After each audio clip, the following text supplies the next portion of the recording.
एक वर्षापूर्वी जेव्हा मी निवडून आलो, आजच्या दिवशी शपथविधी घेतली की खास करून खासदार म्हणून मला जे अधिकार प्राप्त झाले, माझी जी कामं आहेत त्या कामांचा आढावा पाठपुरावा जो मी घेतला आहे, त्या सगळ्या कामांची वर्षपूर्तीनिमित्त मी आपल्या सगळ्यांना माहिती देणार आहे. आणि म्हणूनच पुन्हा एकदा आपल्या सगळ्या पत्रकार बंधू भगिनींचं मनापासून स्वागत करतो. सर, गेल्या वर्षी सर्वप्रथम आमच्या सर्व पत्रकारांच्या वतीने आपला सगळ्यात पहिले तर बघा, मी जी आश्वासने दिली होती ही सगळी महत्वाची आहे. कारण एक वर्षाच्या कालावधीत मी जी आश्वासने दिली होती अगोदर, एक धोरण कंपनीचा विषय होता,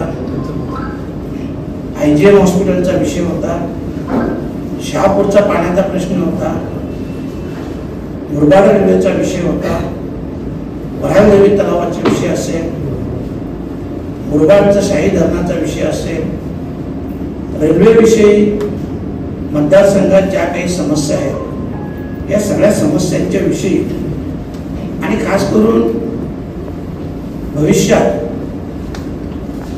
एक इंटरनॅशनल स्कूल आपल्याकडे असावी.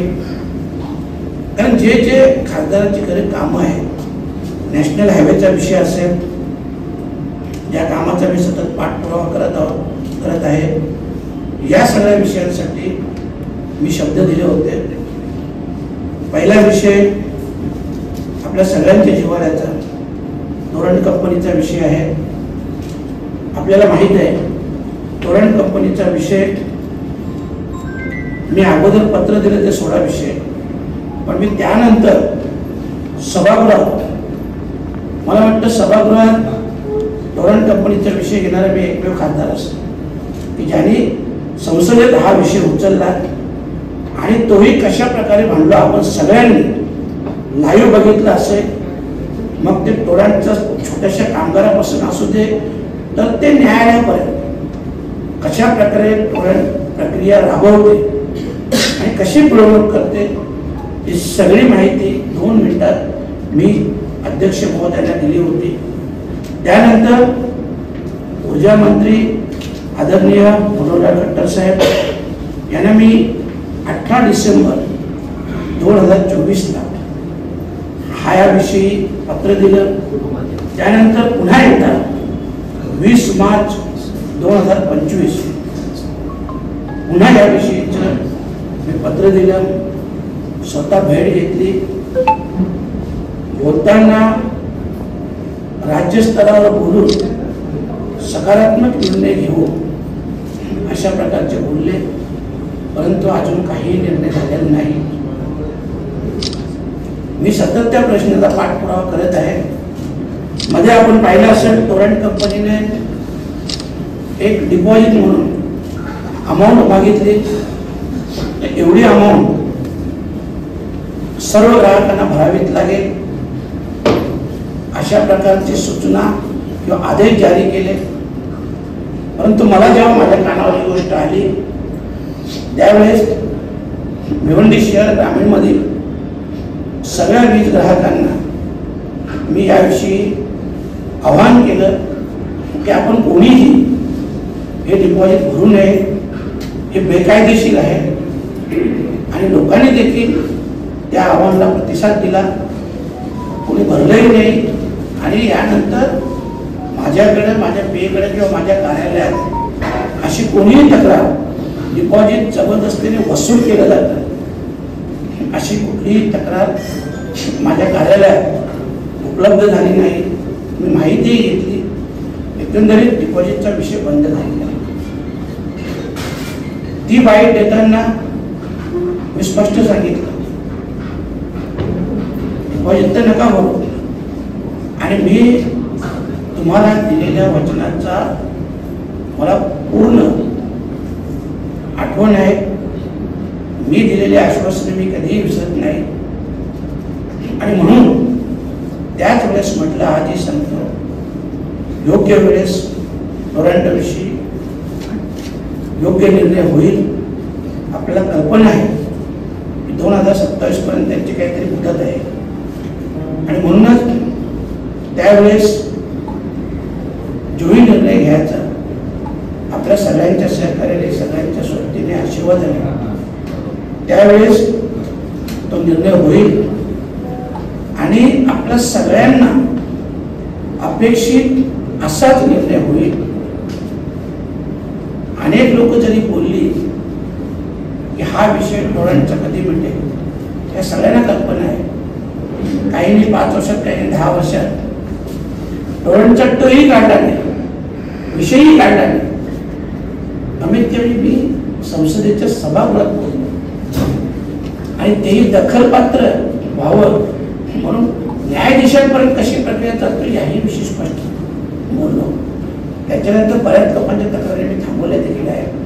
परंतु आजच्या दिवशी मी एवढंच सांगेन की ह्याच्यासाठी 2027 हे वर्ष खूप महत्वाचं आहे. त्यावेळेस काय निर्णय घ्यायचा, काय नाही घ्यायचा हे आपल्या सगळ्यांना विचारून, आपल्या सगळ्यांना विश्वासात घेऊन योग्य तो निर्णय घ्या. दुसरा विषय राहिला स्वर्गीय इंदिरा गांधी रुग्णालय भिवंडी. मी स्वतः बोललो हे रुग्णालय, आपल्याला कल्पना असेल भिवंडी ग्रामीण शहर आज लोकसंख्या पाहिली तर 15 लाखापेक्षाही जास्त लोकसंख्या असलेला हा तालुका आहे आणि या तालुक्याचं एकमेव उपजिल्हा रुग्णालय हे IGM हॉस्पिटल आणि त्याचं जिल्हा रुग्णालय व्हावं म्हणून पहिल्यांदा 25 मार्च रोजी मी संसदेत हा प्रश्न उचलला. आपल्या सगळ्यांना कल्पना असेल.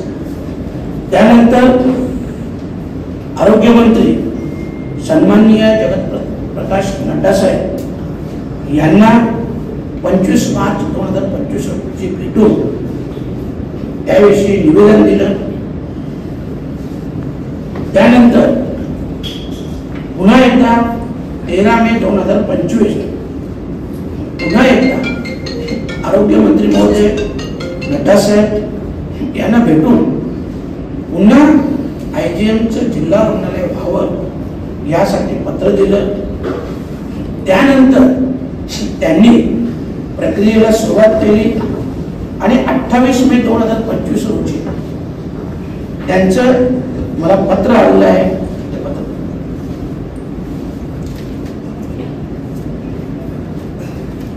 त्या पत्रात त्यांनी जो उल्लेख केलेला आहे 2च मिनिटात तुम्हाला वाचून दाखवतो.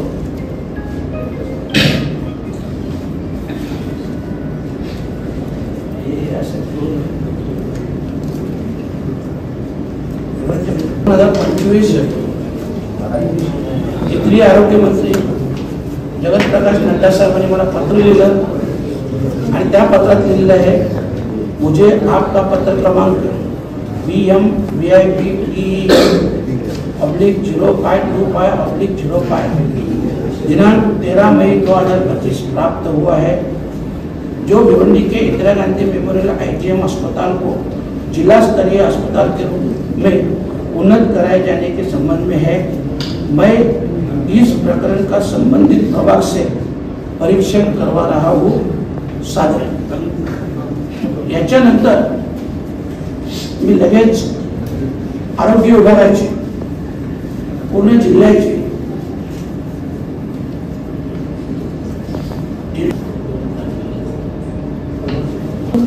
17 फेब्रुवारी आरोग्याची मीटिंग घेतली होती. त्यानंतर जेव्हा मला मंत्री महोदयांचं पत्र आलं मग 5 जून 2025 रोजी याच संबंधित आणि संपूर्ण जिल्ह्याचा आढावा घेण्यासंदर्भात ठाण्याला DD ऑफिसला नांदापूरकर साहेबांकडे सगळ्या अधिकाऱ्यांची मीटिंग घेतली आणि त्यांना याविषयी स्पष्ट सूचनाही दिल्या की असं असं पत्र आलेलं आहे. त्यांनी सांगितलं की ते पत्र आमच्याकडे आलेलं आहे आणि आम्ही सगळे पॉझिटिव्हली रिपोर्ट देतो. त्या मीटिंगला IGM हॉस्पिटलच्या ज्या मॅडम आहेत आपल्या बंधारे मॅडम देखील उपस्थित होत्या आणि म्हणून त्याबाबतच्या योग्य त्या सूचना मी सगळ्या अधिकारी वर्गाला दिलेल्या आहे आणि त्याची प्रोसिजर चालू झाली आहे. तिसरा विषय असेल साहेब, एक राज्याच्या आणि देशाच्या नकाशावर असलेल्या भिवंडीला आजही दळणवळणाचं साधन नाही. त्यामुळे आपण माननीय रेल्वे मंत्री मंत्री महोदयांना 3 वेळा भेटलोय. तिसऱ्या वेळेस त्यांचा प्रतिसाद चांगला होता आणि भिवंडी जी दिवा भिवंडी वसई भिवंडी आणि दिवा अशा मार्गाने जी रेल्वे जाते ती रेल्वे CST पर्यंत जावी अशा प्रकारची मागणी केली होती आणि त्या मागणी संदर्भात देखील त्यांनी सांगितलं जोपर्यंत आसनगाव आणि शहापूर इथं जे 3ऱ्या आणि 4थ्या लाईनचं काम चालू होत नाही तोपर्यंत ही गोष्ट थोडी पॉसिबल नाही. कारण काही गाड्यांना डायरेक्ट ॲक्सेस द्यायला लागतो. त्याच्यामुळं अनेक लोकल ट्रेन देखील लेट होतात, उशिरा होतात आणि म्हणून त्या संदर्भात तसं त्यांनी मला पत्रही दिलं. परंतु पुन्हा मात्र मी एक कमीत कमी भिवंडी ते दिवा अशा फेऱ्या वाढवा जेणेकरून इथली लोक कमीत कमी दिव्यापर्यंत जातील आणि दिव्यावरून पुढे प्रवास होईल. तर त्या गोष्टीला त्यांनी मान्यताही दिली. पुढच्या आमच्या रेल्वे कमिटीच्या मीटिंगमध्ये मान्यता देईल अशा प्रकारचे मला शब्दही दिलेला आहे. आणि मुरबाड रेल्वेविषयी पण त्याच्यातच विषय आहे. मुरबाड रेल्वेचा जो प्रस्ताव होता तुम्हाला सांगितलं, हा प्रस्ताव ऑगस्ट 2023 पासून पेंडिंग होता जेव्हा तत्कालीन मंत्री महोदय होते. परंतु त्या विषयीवर 2024 पत्र दिलं होतं. त्याच्यानंतर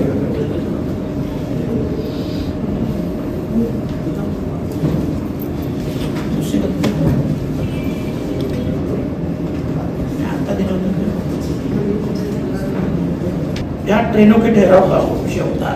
म्हणजे बाहेरच्या काही गाड्या येतात ज्या थांबत नाही. अत्यंत महत्वपूर्ण आवश्यकता किंवा आकर्षित करण्याकरता भिवंडी प्रमुख औद्योगिक और वाणिज्यिक क्षेत्र है जहाँ लाखों यात्री प्रतिदिन यात्रा करते हैं. किंतु वर्तमान में कई महत्वपूर्ण ट्रेनें भिवंडी रेलवे स्टेशन पर नहीं रुकती, जिससे स्थानीय यात्रियों को बहुत नुकसान हो रहा है. ये चलाने के संबंध में अशी देखील मागणी केली आहे आणि येत्या अधिवेशनात या सगळ्या मागण्या ज्या मी केलेल्या आहेत या मी पुन्हा याचा पाठपुरावा करून त्या नक्कीच करून घेतील. कारण आता प्रतिसाद चांगला आहे आणि म्हणून त्या होतील. मुरबाड रेल्वेचा देखील विषय आहे. मुरबाड रेल्वेचा जो विषय होता ऑगस्ट 2023 पासून तत्कालीन मंत्री महोदयांनी साधं पत्रही दिलं नाही, पाठपुरावा नाही केला. केंद्रीय मंत्री महोदयांनी सांगितलं की आता आपण याचा प्रोडक्ट घेऊ, महाराष्ट्र शासनाशी बोलायला लागेल. पुन्हा त्याविषयी मी मुख्यमंत्री महोदय पुनरावलोकन करून या प्रकल्पास वाढीव 316 कोटी रुपये दिले. 276 316. 4 मार्च 2025च्या बैठकीत या प्रकल्पातील जलशुद्धीकरण केंद्र ऍक्च्युली याच्यात काय झालं सांगतात. ठेकेदारांनी काय केलं, ठेकेदारांची प्रॉफिट कशात आहे, पहिले पाईप टाकले, हे सगळं काम करणे, पाण्याचा स्रोत बी त्यांचा विषय नाही. तो नंतर जेव्हा तुम्ही काही काम करता तर सगळ्यात महत्त्वाचा विषय असतो पाण्याचा स्रोत आणि ते पाईपलाईनद्वारे करणे. कुठलाही पाठपुरावा केला नाही. त्या दिवशी शहापूरला कपिल पाटलांनी विषय काढला 200 करोड. त्यांना तर ते माहिती नाही, पण त्यांनी सांगितलं 200 करोड रुपये मी मंजूर केले. म्हणजे ज्या गोष्टीचं त्यांना कामपत्रही नाही, फक्त श्रेय घ्यायचं. हे पैसे सगळे तत्कालीन मुख्यमंत्री एकनाथ शिंदे यांनी मंजूर केले आणि तेव्हापासून सांगतो आतापर्यंत पाईपलाईन टाकले, सगळे ठेकेदारांनी त्यांचे पैसे काढले. परंतु जो महत्वाचा विषय होता फिल्ट्रेशन प्लॅन्ट बसवायचे त्याचा पाठपुरावा कोणीही केला नाही. मग त्या संदर्भात मला जेव्हा समजलं, मला त्या शहापूरचे लोक माझ्याकडे आले, मग 4 मार्च 2025 जेव्हा जलसंधारण केंद्र उभारण्याबाबतचा प्रस्ताव प्रलंबित होता, पण त्या संदर्भात मी लगेच 8 मार्च 2025 रोजी सन्माननीय मंत्री चंद्रशेखरजी बावनकुळे यांना भेटलो. तर यांच्याकडे तो प्रस्ताव होता आणि तो प्रस्तावही असा होता की जी जागा हवी आहे ती फॉरेस्टची जागा आणि ती अदलाबदल करण्यासाठी फॉरेस्टला शासनाची जागा द्यायची आणि तो प्रस्ताव अनेक दिवसापासून महसूल मंत्र्यांकडे प्रलंबित होता. मी गेल्यानंतर मग 8 मार्चला त्यांच्यावर त्यांनी तात्काळ कार्यवाही केली. तो प्रस्ताव पाठवला, त्याच्यात 3 त्रुटी काढल्या, 3 मधून 2 त्रुटी तात्काळ पूर्ण केल्या, 1 त्रुटी अजूनही बाकी आहे. पण जो फिल्ट्रेशन प्लांटचा विषय आहे, आता याविषयी बघा, त्या 3 त्रुटी काढल्या, तर 2 त्रुटी सोडवलेल्या आहे. त्याच्यानंतर जी 1 त्रुटी आहे ती त्रुटी देखील या आठवड्याभरात पूर्ण करून आणि त्याचा सर्वे देखील झाला. माझा बोलायचा उद्देश काय आहे, ठीक आहे मी तो शब्द दिला होता, पण त्याच्या अगोदरच तत्कालीन मुख्यमंत्री एकनाथ शिंदे साहेबांनी त्याला मंजुरी दिली होती. पण त्याचा जो पाठपुरावा करायला हवा होता 2022च्या नंतर, तो पाठपुरावा कोणीही केला नाही. फक्त पाठपुरावा कशासाठी झाला का ठेकेदारांनी काम पटापट करावं, त्यांची पटापट कमिशन द्यावी, याच्यासाठी पाठपुरावा झाला. महत्वाचं फिल्ट्रेशन प्लॅन ज्याच्याशिवाय तुम्ही प्रोजेक्ट चालू नाही करू शकत, तर त्याचा आपण पाठपुरावा केला आणि येत्या आठवड्याभरात ती देखील त्रुटी काढली जाईल आणि त्या कामास सर्वे पण झाला 4 दिवसापूर्वी आणि त्या कामास गती देखील मिळेल. त्याच्यानंतर महानगरपालिकेने जेव्हा आयुक्त साहेबांची चर्चा झाली तेव्हा त्यांनी सांगितलं की आमच्याकडं एवढी निधी उपलब्ध नाही 40%. मग मी त्यांना रिक्वेस्ट केली की तुमच्याकडे नसेल तर मी मुख्यमंत्री महोदय असतील, उपमुख्यमंत्री महोदय असतील किंवा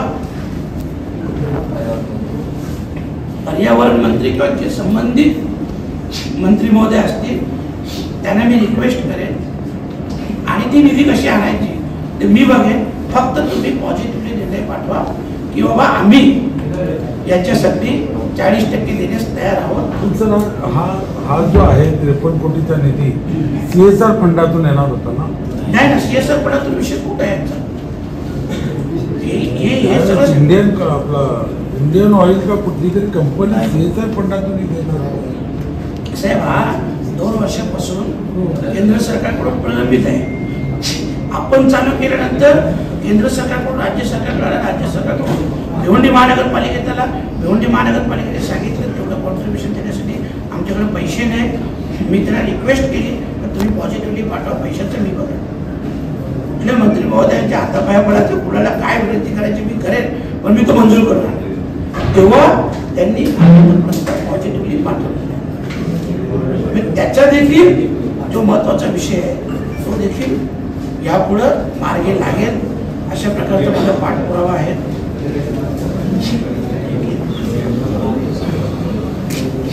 आपण पाहिलं असेल भिवंडीच्या वाहतूक समस्येचा विषय असेल, अनेक वेळा मी स्वतः रस्त्यावर उतरून सोडवण्याचा प्रयत्न केला. कमीत कमी 4 बैठका ज्या तारखेनुसार देईल, ट्रॅफिकचे अधिकारी असतील, PWD असेल, MSRTC असेल, या सगळ्या अधिकाऱ्यांशी 4 बैठका झाल्या.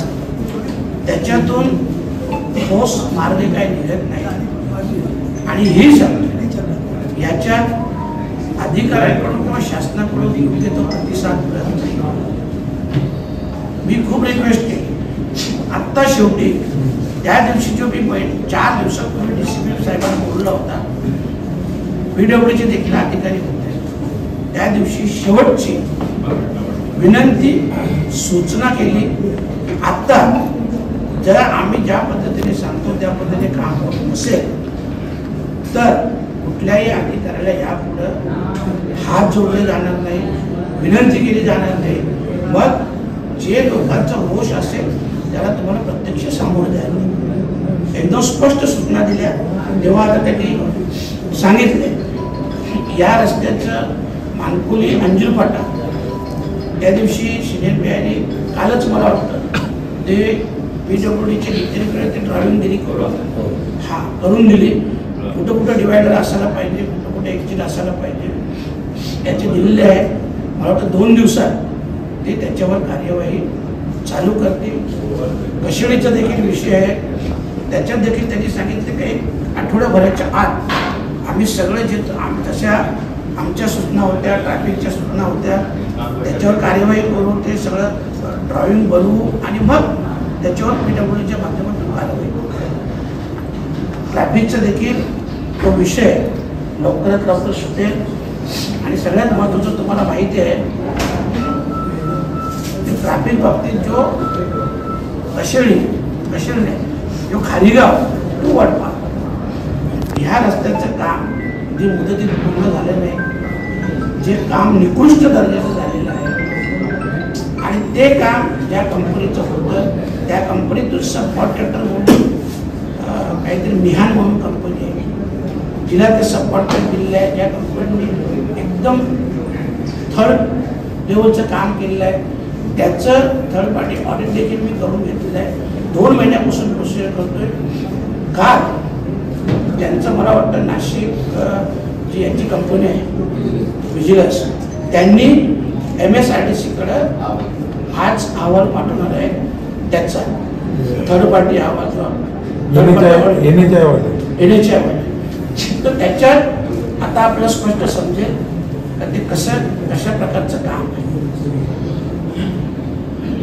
आणखी तुमचे काही प्रश्न असतील? दुसरी गोष्ट सगळ्यात महत्वाचा आपला कल्पना असेल भिवंडी टू वज्रेश्वर त्याच्यात एक महापे म्हणून गाव आहे जिथं JNPT वडोदराच्या रस्त्याला एक्झिट आवश्यक. पूर्ण रस्त्याचं प्लॅनिंग झालं, काम झालं, परंतु त्या रस्त्याचं एक्झिटचं कधीच मंत्री महोदयांनी बघितलं नाही. आमचं कामच हे आहे की NHA वाल्याला तिथं रिक्वेस्ट करून आणि ती एक्झिट द्यायची होती आणि तिथं एक्झिट दिले तर हजारो एकर जागा डेव्हलप होते वेअरहाऊसच्या माध्यमातून आणि हजारो नाही तर लाख लोकांना नोकऱ्या मिळतील. हे असे प्रोजेक्ट आणणे कदाचित आपल्या सगळ्या पत्रकारांना माहीत असेल. मी अनेक वेळा आपल्यासमोर बोलतोय की ॲज अ खासदार म्हणून जी कामं आहेत हीच मागच्या खासदारांना कळली नाही. आमदारांनी पत्र दिले ते मीच काम केलं, खासदार इतर नगरसेवकांनी केलं मीच केलं असं नाही. मी जी कामं बोलतो ना IGMचं जिल्हा माझं काम ठीक आहे. पुराणचा तिकडे जरी विषय नसला राज्य सरकारचा असला पण तुम्ही शब्द दिलेला आहे. वराळ देवीचं काम तिकडनंच होणार आहे, मुरबाड रेल्वेचं काम तिकडनंच होणार आहे. शहापूरचं जरी महाराष्ट्र सरकारकडून असलं तरी त्याचा पाठपुरावा घ्यायला पाहिजे. बदलापूरच्या रेल्वेचे काही विषय असेल त्याचा पाठपुरावा घ्यायला पाहिजे.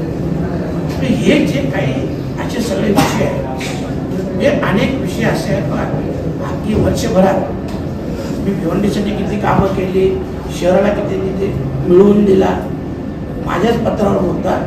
त्या आमदारांनी पण पत्र दिलं, मी पण दिले, तुम्ही माझं नाही पकडलं. आता तुम्हाला एक सांगतो वेळेला एक घेतली बनली 2025 रोजी नियोजन भवनला मिटिंग आणि जी ग्रामीण भागाची वस्तुस्थिती आहे की किती गावात पाणी पोचत नाही, किती गावात प्रेशर नाही, काय नाही, हे सगळे विषय झाले. तर त्याच्यामुळं ज्या ज्या गावात प्रेशर नाही, पाणी पोचत नाही त्या गावात पण तुम्ही बिलं मारलेली आहेत. काही लाख रुपये व्याज देखील लावलेलं आहे त्या बिलांना. तो सगळा व्याज पूर्णतः माफ व्हावा आणि बिलांमध्ये देखील जिथं पाणी पोचत नसेल तर सूट द्यावी अशा प्रकारची मागणी केली आणि ठरावही झाली. कधी 4 मार्च 2025 सगळा झाला. अधिकाऱ्यांनी सांगितलं ते मंजूर आम्ही करून टाकतो. त्याच्यानंतर हे कपिल पाटीलला समजलं आणि 16 मार्चला जाऊन पत्र दिले. हा विषय वर्ष 2 वर्षाचा नाही आहे. हा विषय 10, 12, 15 वर्षापासूनचा आहे. फक्त समर्थ काम होते का जाऊन पत्र द्यायचं आणि श्रेय घ्यायचं. तुम्हाला माहिती आहे मेट्रोच्या कामाचं पण श्रेय तुम्ही फोटो बघितले असतात. अरे मेट्रो किती 1000 करोडची आहे, त्याच्यासाठी किती वर्ष मंजुरीसाठी लागले, काय लागले? तुम्ही 15 दिवस अगोदर जाऊन फोटो काढता समजलं. तर हे असं सिस्टम नको. 10 वर्ष तुम्हाला लोकांनी 10 वर्ष दिले, मग 10 वर्षाचे आमचं काम आपल्याला. या सगळ्या गोष्टी आहेत. आम्ही तुम्हाला काही प्रश्न विचारले तुम्ही विचारू शकता. काही 100 करोडचा भ्रष्टाचार झालेला आहे, डायरेक्ट बिलं काढलेले आहे, आणि या सगळ्यांवर गुन्हा दाखल व्हावा म्हणून बुलेट ट्रेनच्या अधिकाऱ्यांनी देखील पत्र दिलेलं आहे. ठाणे आयुक्त, पोलीस आयुक्त सन्माननीय डोंगरे साहेबांनी देखील पत्र दिलेलं आहे, आणि त्यांनी पत्र EOWकडे वर्ग केलेलं आहे चौकशीसाठी, आणि EOWने ते पत्र अँटी करप्शनसाठी दिलेलं आहे. त्यांनी DG साहेबांकडे ह्या कारवाईच्या मागणीसाठी पत्र दिलेलं आहे. तर ह्या सगळ्या गोष्टीचा पण पाठपुरावा होणार आहे. कारण बघा, हे जे प्रोजेक्ट येतात त्याच्यात जर काही 100 करोडचा भ्रष्टाचार होत असेल तर हे चुकीचं आहे. दुसरी गोष्ट सगळ्यात महत्त्वाची, भिवंडीमध्ये ड्रग्सचा आपल्याला कल्पना असेल. मी स्वतः अमित शाह साहेबांना पत्र दिलं, मी स्वतः हा विषय संसदेत बोललो.